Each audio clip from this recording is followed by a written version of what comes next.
अस्सलामुअलैकुम फ्रेंड्स, तो क्या हाल चाल है। उम्मीद करता हूँ आप सब खैरियत से हैं। 15 न्यू डिज़ाइन हैं जो कि उम्मीद करूँगा आपको पसंद आएंगे। ये बेडरूम का डिज़ाइन है, साइज़ है 12x14।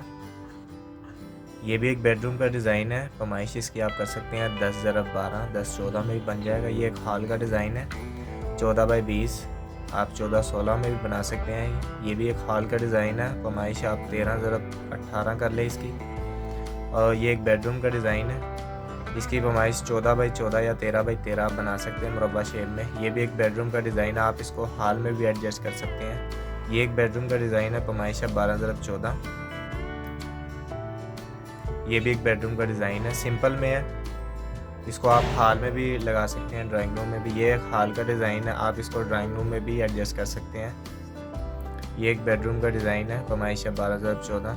ज़्यादातर इस वीडियो में 12x14 ही आपको फरमाइश मिलेगी बेडरूम की। ये एक हॉल का डिज़ाइन है, ये एक बेडरूम का डिज़ाइन है। इसको आप हॉल में, लिविंग रूम में बना सकते हैं। ये लास्ट में एक डिज़ाइन है जिसको बेडरूम में आप एडजस्ट कर सकते हैं। तो उम्मीद करता हूँ ये डिज़ाइन पसंद आएंगे। डिज़ाइन पसंद आए वीडियो को लाइक कर देना, हमारे चैनल को सब्सक्राइब कर देना। तो मैं चलता हूँ, इंशाल्लाह मिलेंगे हम नेक्स्ट वीडियो में। तब तक के लिए अल्लाह हाफिज़।